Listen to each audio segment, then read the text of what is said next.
Inside a Kenyan starvation cult and its tragic end in the forest of death. What's up, everybody? My name is Simon Hill. Thanks for clicking this video. If you're new to my channel, I'll introduce myself. I'm a Black American who's been traveling the world and documenting my experiences about what it's like to be Black in those countries and spaces. And I also talk about how much anti-Blackness I experience or discover when I go to those places as a guide and as a warning for other Black travelers. Also on my channel, I post my music. I'm an amateur guitarist. I'm a really bad rapper. And I also talk about philosophy. I write a lot about philosophy. I'm an English teacher. I talk about that. And I also react to things related to politics, society, whatever I'm interested in, I share and talk about on this channel. And today we're going to be talking about Black people, Africans, and religion. And we're going to do this by looking at this story of this Kenyan cult leader who had his followers starved to death. This was written by Duncan Miriri, published on Reuters.com, originally on May 4th, 2023.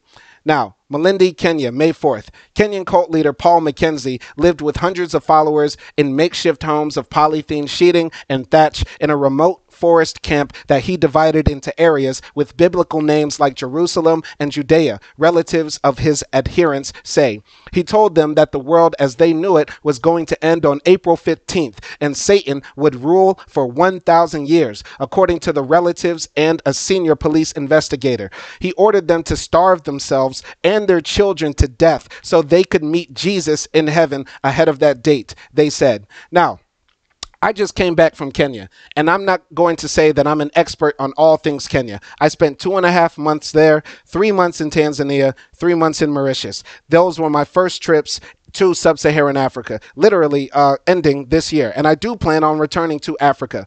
I'll give another disclaimer as well. I'm a Muslim. I'm a really bad Muslim, a Muslim that drinks, but I'm a Muslim nonetheless. I identify as such.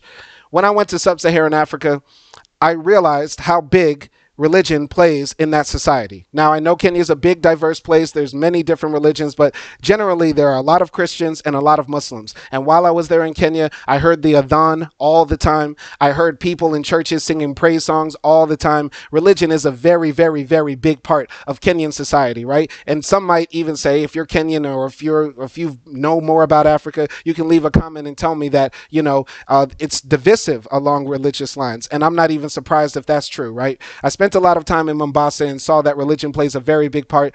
And a thing that really disappointed me while I was traveling in sub-Saharan Africa, I saw a lot of images of white Jesus. Now, let's talk very briefly about, my opinions about religion and Black people when it comes to Islam and Christianity and that sort of thing. Now, I became Muslim because of Malcolm X, the Nation of Islam, their messaging that before we were brought to America, our original religion was Islam. That was very influential for me on making the decision to convert to Islam, right? Because I believe that when we were transported to the Americas, we lost a lot of our cultural identity, and that comes with religion as well, right? And a lot of Black Americans and a lot of Black people in the Americas and in the diaspora are Christian because we were stripped of our original religion, our original language, and our original culture, and we were forced to adopt Christianity. A lot of the same thing happened in Africa as well. When the colonizers came, they first sent Christian missionaries from Europe to then go and spread the religion to the Africans to make them more easily subservient to the Europeans that would later come and rape and pillage the country and rob it of all its resources, right? Upon further research, as I got older, I discovered that Islam was brought to Africa along very similar ways. Some Muslim apologists like to say that Islam came to Africa through trade, and the Arabs just did trade, and the Black Africans saw that the Arabs were honest traders, and they eventually converted. That's an argument some people say. But we also realize that the Arabs and the Turks were involved in African slavery. They exported millions of Black bodies, castrated these Black men, and sent them walking across the Sahara to be slaves in Iraq, Saudi Arabia, Turkey, Jordan, Lebanon, all these other places, man. So they were able to do that because their argument in Islam is that you can't enslave Muslims, but you can enslave non-Muslims. So they would encourage these Black Africans, and they would do it themselves, go raiding into the interior of Africa to bring these Black Africans to be enslaved to these Arabs, right? And that's how a lot of Black Africans converted to Islam. They said, I don't want to become slaves to the Arabs and the Turks, so I might as well say I'm Muslim so I don't get taken away and have my genitals cut off, right? That's a very brief summary and that's a very brief overview, and we could do a deeper historical analysis, but we have to realize that in Africa, you know, we Africa is the home for all culture and civilization, right? Everything started in Africa, right? But what was brought back to Africa after we created it and exported it has been Europeanized, corrupted, whitewashed, and it's allowed to distort our minds. We should not be looking at pictures of white Jesus. We should not be viewing the Arabs as the true Muslims and we need to emulate them. We need to have our own black African identity when it comes to these religions. Listen, I do have problems with blind followers of Christianity and Islam if they are black people, because we do have to realize that like all institutions in the world, they are filled with white supremacy and anti-blackness. But if we are to say that I am a Muslim or I am a Christian, we have to have a critical mind of that. And we cannot be blindly following, cult leaders who put up pictures of white Jesus, or cult leaders who put on the thobe and speak good Arabic and allow them to trick us to hurt ourselves, hurt our people, hurt our families. That's what I'm saying here. So that's my brief discussion about how I view religion as in relation to black people. Now let's get back to the story here. I heard the voice of Christ telling me that the work I gave you to preach end time messages for 9 years has come to an end, Mackenzie said in a video posted on YouTube in March. I followed the voice that told me that I had finished the work. Weeks later, his cult became the focus of national horror with the discovery in late April of more than 100 bodies, mostly children, in mass graves in the Shakahola forest of southeast Kenya, home to his Good News International Church. Mackenzie, 50, is in police custody and has yet to be required to enter a plea to any charge related to the mass graves, which are still being exhumed. 2 lawyers acting for him declined to comment. Now, Mackenzie is obviously a charlatan. He was obviously a demagogue who was able to convince people through his words and through using scripture that, you can starve yourself to get closer to God. Now, fasting is a big part of every religion. As a Muslim, a bad Muslim who drinks, yes, I know, I'm not the perfect Muslim. Fasting is a part of Islamic faith, right? And it brings you closer to God. I've experienced it myself. When I fasted during Ramadan, I fasted during Ramadan this year, I did feel some peace and some closure, but you should not starve yourself, right? And, Jesus fasted for 40 days and 40 nights, and the Prophet Muhammad, peace be upon him, fasted all the time, but you should not starve yourself. We should not go to extremes for religion. Let's just keep it very basic and clear here. Nobody should be doing this. Nobody should be following people, but a lot of people, and unfortunately in Kenya, there are a lot of poor people. A lot of poor people are influenced by people who know more than they do, who speak with good words, who dress nicely, and are able to influence people. Trust me, I know. I look like a $2 preacher right now, and you're probably still listening to this video because you're saying this handsome black man is very smart, and he's very enlightening and very engaging. I know that. Thank you. But we should not allow people like me, who are dressed up like me, to trick you to doing bad things. You should listen to people who look like me, and specifically me, because I'm very smart.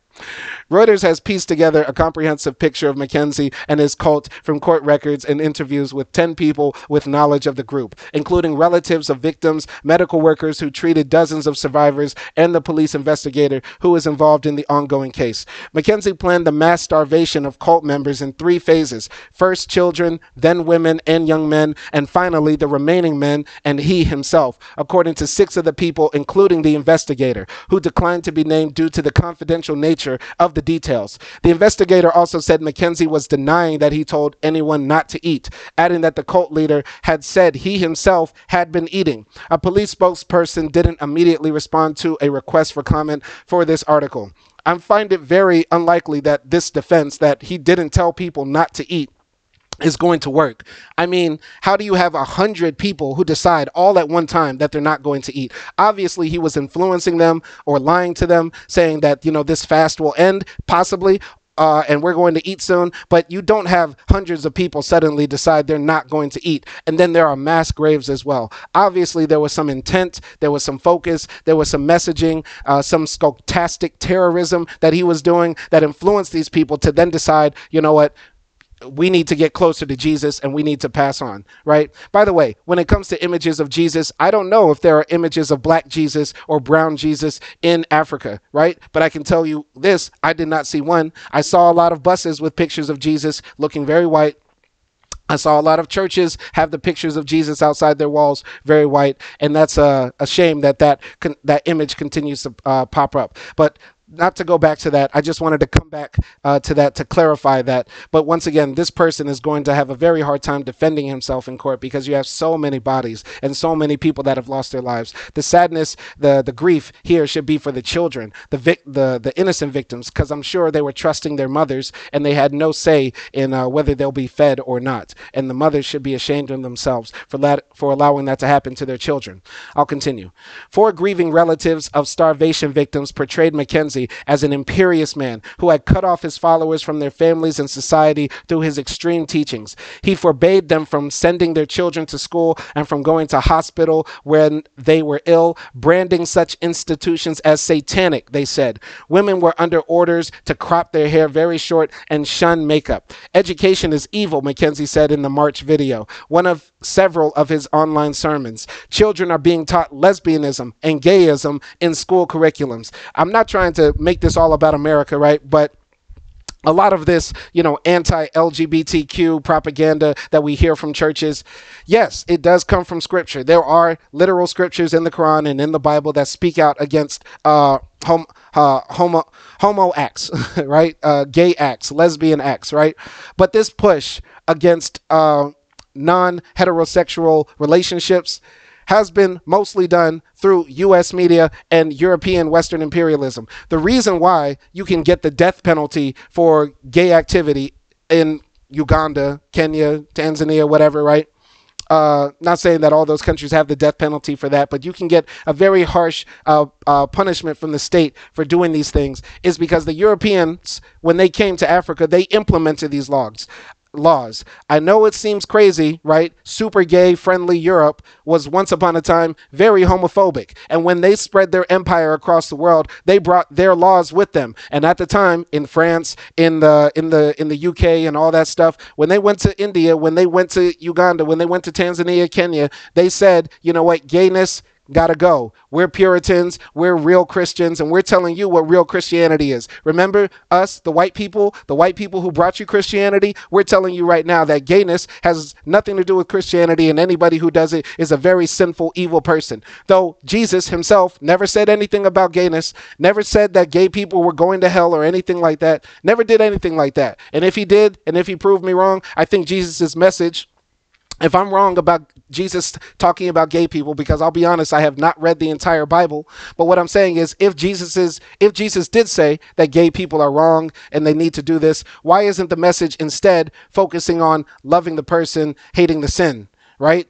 People should be able to redeem themselves if that's what you truly believe in Christianity. And we shouldn't be just condemning people just because they're gay. Jesus's message, from what I know, was about loving everybody, loving your neighbor, loving even the people that you disagree with, not hating people, right? And not shutting yourself off from the world because there are things that you disagree with. And this is, by the way, something that the American right, the religious nuts in my country want. They want people to extricate themselves from the education system. They want people to say, you know what, wherever lesbian and gay people are is not a place where I need to be or my children need to be. Well, how about this? How about you educate your children your way at home, but gay people will continue to exist in society. People of different backgrounds will continue to exist in society. You shouldn't just say, I'm going to join some cult and cut myself off from society just because there are people with differences. We have to accept each other's differences. I'll continue reading. Rebecca Mbetsa, Rebecca Mbetsa held two photos of her 31-year-old daughter, Mercy Chai, as she searched for her remains at the hospital mortuary in Malindi, a resort town near the forest. The first, taken before Chai joined Mackenzie's group, showed her with long braids, while in the second, her hair was shorn short. There was a time she got ill and she refused to go to the hospital, saying her faith did not allow her to go, Mbetsa said. This is so sad. It's hard to read because it's so sad. Hundreds still missing. The death toll stands at 109 so far, with 101 found in mass graves and 8 people found alive who later died. Authorities warn the toll could rise further, with more than 400 people missing in the surrounding area. The tragedy has taken on a political dimension, with Kenyan President William Ruto saying the government will form a judicial commission of inquiry to establish why Mackenzie's alleged activities had not been detected earlier. The plight of followers began to emerge in mid-March, weeks before the mass graves were found, when a local man told police that his brother and his wife had starved their children to death in the forest on Mackenzie's orders, according to court records. Officers went to the forest and found two of the couple's sons buried in shallow graves, the documents show. They rescued a third son who was weak and emaciated. Mackenzie was arrested and police asked the Malindi court to detain him pending murder investigations, but a magistrate freed him on 10,000 shillings or 73 US dollars bail, according to the court records, which document the bail hearing and preceding events. Now, that's a very small amount of money in comparison to me, but I am still a poor person, by the way, so $73 could be significant depending on the circumstance, but I'm just saying this, like in Kenya, $73 probably goes a long way. 10,000 shillings is probably a lot of money to them, but I have to say this, as I'm reading this story, I don't want it to come across as me punching down on people or me saying, oh, these Kenyans or these Africans are so ignorant. How could they be misled by this cult leader? Because in my country, in the U.S., we hear about this all the time. And the reason this story crossed my desk is because I thought it was so odd, because I never heard about cults in Africa being so extreme. But in my country, we have had cults where the leader raped young girls, where the leader was molesting young boys. I'm not even talking about cults. Let's talk about the Catholic Church, right? Like, seriously, in my country, we hear about cults all the time, branding people, making people, fly to Guyana, drink Kool-Aid and kill themselves. Like, it's a very American thing that's happening. And it's very sad that it's happening in Africa, but I think a lot of American missionaries and American churches are pushing this very extreme sort of Christianity in Africa. They're still sending missionaries. When I was in Africa, I saw people from the Mormon church going about their missionary work. How do I know they were Mormons? Because they were dressed like the traditional Mormons with the white short sleeve button down shirts and the black tie, and they were walking around with the Book of Mormon in their hands. I saw it, and I know for a fact that, this sort of Christianity definitely is not African. It's definitely not African. We have African Christianity. We only have to look at Ethiopia, the oldest Christian nation in the world, has had Christianity as a part of its African identity. We don't need to accept this sort of, twisted, convoluted, Europeanized, westernized Christianity that's so hateful in its rhetoric against other people and so abusive of the self. Christianity should not be abusive of the self. It should not be about, pain and suffering. Jesus, in your own theology, because I'm not a Christian, Jesus went through the pain and suffering to forgive us all. We are now on a clean slate, and it's up to us to not fall into sin. This is Christian theology, as I understand it. What is the point of starving yourself? What is the point of whipping yourself? What is the point of crucifying yourself, hurting yourself for the sake of getting closer to God? In Christianity itself, it says that we don't have to do that because Jesus went through that. We just have to love each other, appreciate each other, not hate each other. This is all ridiculous, and Mackenzie is a fool for making these people follow him, and I hope he goes to jail, and I hope he gets his punishment in this life and in the hereafter. After he was freed, Mackenzie returned to the forest and brought forward his predicted world's end date, which had previously fallen in August to April 15th, according to relatives. Stephen Mwiti, who fears his wife and 6 children died in the mass starvation after joining the cult 2 years ago, said another former member of the group had related to him the moment that Mackenzie returned to the forest camp. The moment he got back, he called a meeting, said the world was ending, and therefore we, the chosen ones, needed to go ahead before the world ends and problems come, said Mwiti, citing the account of the former cult member who he said had been cast out for drinking water when he was supposed to be fasting to death. Well, smart guy. This smart guy said, you know what? This starvation stuff is not going to work. You know what? I would rather have heaven on earth right now in this bottle of water. So good for him, and it's a shame that more people didn't follow this guy who decided to take a drink and not let himself be killed because this stupid man was telling him, to get to heaven, you got to die here right now because the world is ending. It's so sad. As your leader, Mackenzie, I will be the last one. I will close the door. You chosen ones will proceed before me, and we will all meet with Christ, Nwiti added. Reuters was unable to independently confirm the account. On April 13th, police acting on a tip tip off returned to the forest and found 15 emaciated people lying in the forest, according to police who said 4 of them were so weak they died before reaching hospital. How sad. The following day, Mackenzie was arrested again, and police began combing through the forest more systematically. On April 21st, they began exhuming mass graves. Is this Christianity? Is this religion? No, no. Now, this is an extreme case of people doing something bad for their religion. But we have to realize that every day people do bad things based on religion, based on this twisted form of Christianity or twisted form of Islam or whatever they follow that allows them to, discriminate against other people and hurt themselves. We shouldn't live in denial of the self. We should acknowledge that we are human beings. We are flawed. We will never be perfect. We'll never live up to the images or the ideals of the prophets that we claim to follow, whether they be Jesus or Muhammad or whoever. We have to realize that we are flawed, and we can get closer to what we believe to be God or what we believe to be the truth by accepting ourselves and trying to appreciate other people and love other people. This doesn't come by, starving yourself or doing extreme things. And this is why moderation is the key when it comes to religion.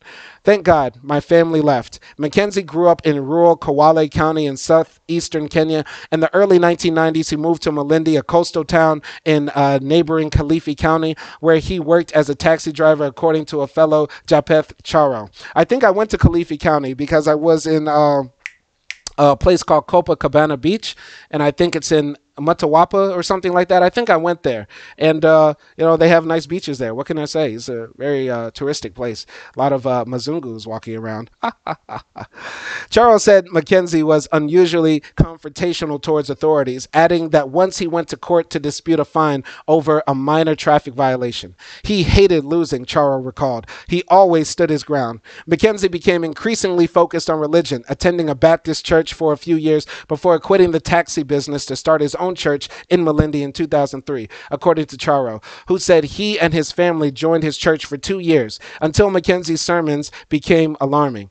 He started attacking other faiths like Muslims and Catholics, he said. His preaching started becoming extreme. In March 2017, police searched Mackenzie's compound in the Furunzi neighborhood of Malindi and found 43 children living there without attending school, according to court documents at the time. He was charged with offering education at an unregistered facility, but after a plea bargain, continued his teachings. Once again, I have to say there's a lot of poverty in Africa and also in the black community in America as well. And often you see people become preachers or become religious people as a way to make money because it's one of the easiest hustles in the book. All you have to do is open up a book that many people believe in, start preaching your interpretation of it, dress nicely, and then you get those people to then donate to your church or your cause, and then you write a book, and it's very easy. We hear about these pastors all over Africa who drive fancy cars and live in luxury. Meanwhile, the people around them starve and suffer and that sort of thing. And it's no different in the Americas. I'm not trying to look down on Africans or anything like that,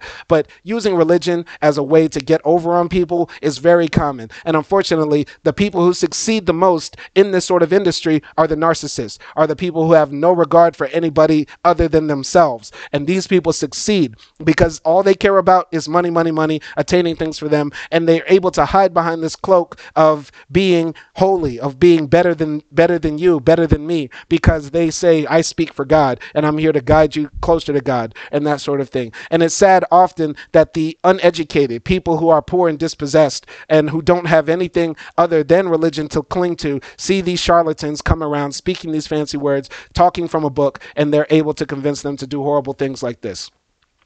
I'll continue reading. In 2019, the authorities ordered Mackenzie's church to shut down, police said, and that was when he relocated to the Shakahola forest, about an hour and a half away by car. Charles said he was horrified last month when he learned about the mass graves found in the forest. Maybe if I had stayed longer in that church, the same fate would have befallen me, he said. But thank God that I and my family left in good time. Thank God. So, let's finish up this story by looking at this picture of Paul Mackenzie. I hope this person does face justice once again in this world and in the hereafter. And once again, as black people, as Africans, as just human beings, we should not be following religion blindly. We can believe what we want to believe. We can have whatever personal relationship with God or the gods that we want to have. But we should not be so convinced of our faiths that we're able to harm others and harm ourselves. That's not the purpose of religion. Jesus didn't fast for 40 days and starve, and that's his legacy. The Prophet Muhammad didn't go to the desert and not eat until he passed out and faded away. These people tried to live their lives as examples for us to follow. And cult leaders, narcissists, people who just want to take advantage of other people or who are mentally unwell should not lead you down a certain path. Don't follow anybody blindly. Don't follow anybody blindly. Even me. I'm just one guy with an opinion. And I'm building up my following on YouTube because I believe that I have a voice. And I'm no different than you. I'm a poor person. I put on my pants, with my two legs just like you. And nobody, no person on this earth is God. No person on this earth is a living prophet. No person on this earth speaks for God. You have your own mind to make your own decisions about how to follow God as you see it. And it does not involve, no matter what, hurting yourself or others. I hope this message is clear. I'm looking forward to hearing what Kenyans have to say about this story. Leave a comment, like, subscribe, share. Peace.